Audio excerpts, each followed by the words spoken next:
And Just Like That is certainly a show that knows how to put its audience through the ringer. While the show started as a confounding continuation to Sex and the City, rife with too many new characters, unrelatable plotlines, and cringy dialogue, it has begun to show signs of life that make it almost feel like it might be able to capture the spark of the original series. Season 2 has definitely shown some improvement over the void of charisma that was Season 1, and certainly seemed to be trying to incorporate fan feedback to improve things. But there were still some places the show continued to fall flat. Now that the show has been confirmed for a third season, we know that this finale isn't the end for these characters, but a chance for another new beginning. So here's our take on And Just Like That Season 2 finale, what worked and what missed the mark, and that Samantha Jones cameo.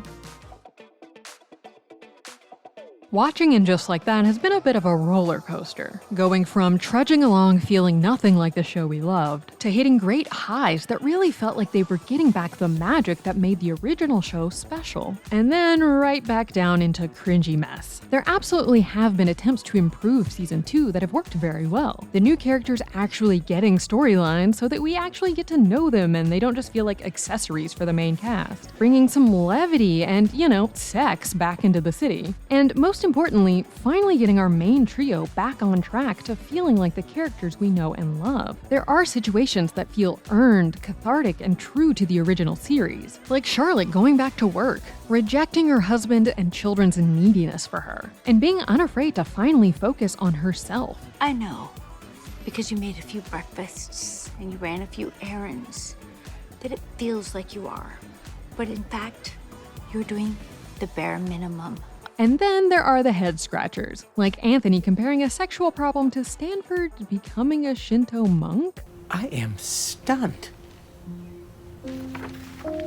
He's let it all go, and I sit here still holding on to things I'm not sure even serve me. The series does still manage to feel surprisingly stilted and awkward at times. What is this gesture, for example? Many of the attempts to add diversity still feel like the writers are checking off boxes instead of really trying to incorporate these characters and ideas into the world of the show. And the dialogue sometimes feels more like it was written by ChatGPT by way of Twitter than actual adult humans having a conversation. Big yikes, girl! You sold to fucking Sam fucking Smith. And while the characters of the original show certainly enjoyed nice things, Hello, lover. in Just Like That, the characters are so immensely wealthy as to feel unrelatable. And there seems to be a concerning assumption that something being expensive or fancy automatically means it's good. While much of the original show was about dating and love, for much of Just Like That's run, it unfortunately seemed like the show felt that no woman could ever be happy without a man. Like Naya, who is generally confident and has a great career, but feels deflated because she doesn't have a man to share a career win with, and only later becomes excited when she finally does find a new guy. Though the very end of the finale did finally seem to see the show moving away from this lame trope. More on that in a minute.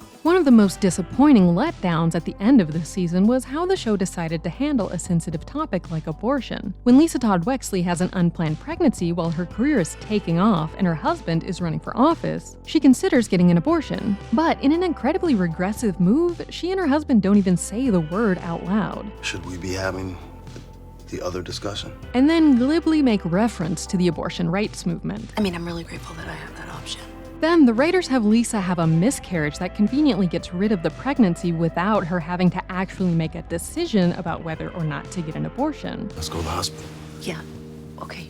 But I think it's too late. This feels odd when contrasted with a Sex and the City episode that aired over 20 years ago, where getting an abortion like Miranda was considering, back when she and Steve were not in a solid relationship and she was focused on her career, wasn't spoken about in hushed, disappointed tones. On the contrary, it was discussed at brunch with jokes. We've all been there. I haven't.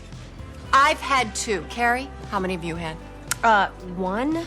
Oh, right. That waiter at TGI Fridays. Miranda ends up keeping the baby, her son Brady, but not before she goes to her doctor and makes her own choice. Rather than a deus ex machina miscarriage like Lisa, A miscarriage storyline isn't in and of itself a problem. It's something that many women go through and that isn't talked about nearly enough. But having it happen seemingly only so that the writers don't have to have the character seriously consider an abortion feels like a cop-out. While show creator Michael Patrick King thinks that due to Lisa and Herbert's upbringings that they personally might not want to say the word abortion according to his interview in Variety, it feels like cowardice on the show's part at a time where the right to have an abortion is being stripped away as we speak to not even utter the word. Importantly though, in the season finale, Lisa does grapple with something that many women feel when they lose a pregnancy, but that often isn't spoken about: guilt. Did I wish the baby away?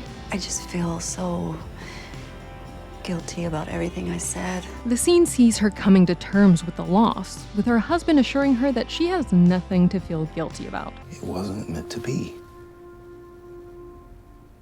It wasn't meant to be.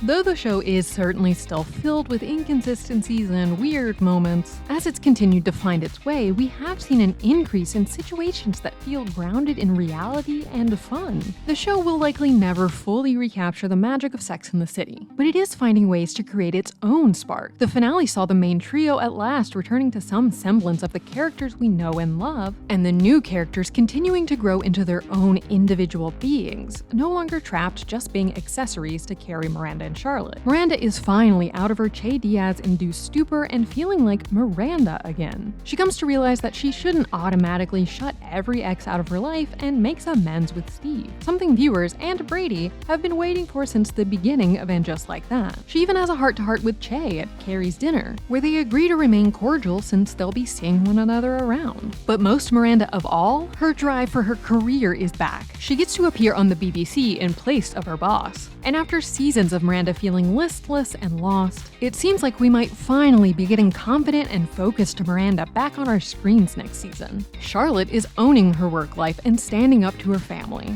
And while her character has certainly had some changes from the original show, now being much more open about sex, for example, she does still feel like the same Park Avenue princess she always was, but that has been changed by time and experiences, and not necessarily just by writers trying to shoehorn in modern updates to the show. Both Miranda and Charlotte returning to the careers they love also feels like a return to form for the show, since finding empowerment through your career was an important part of Sex and the City. The finale also sees the other characters finding their own paths to happiness, or at least some kind of stability. Naya the foodie has potentially found love with a Michelin chef, What other surprises do you have in store for us tonight, Chef? Well, I guess you just have to wait and find out.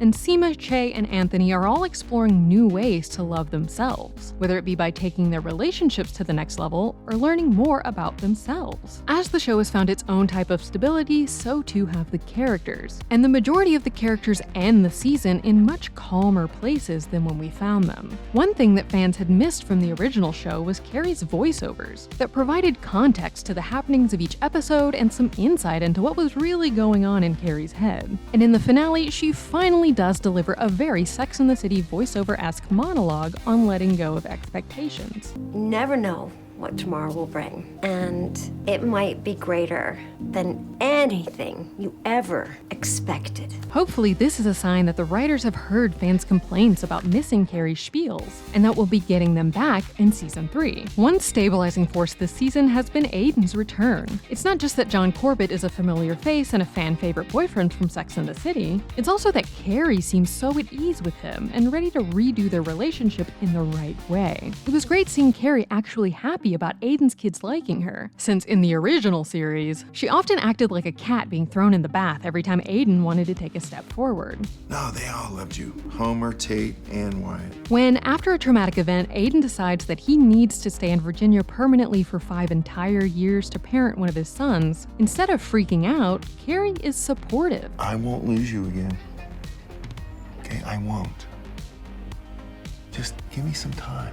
Cynically, this does kind of feel like the show finding a way to get rid of Aiden for a while so Carrie can date around again now that they know they're getting more seasons, just to have him come back again for the eventual series finale. But being more charitable, it does feel like growth for the woman who was so afraid of commitment that she wouldn't wear his engagement ring on her finger, to be willing to commit to waiting for him for as long as he needs, because this time she knows that he's the one for her. No matter what happens, This and this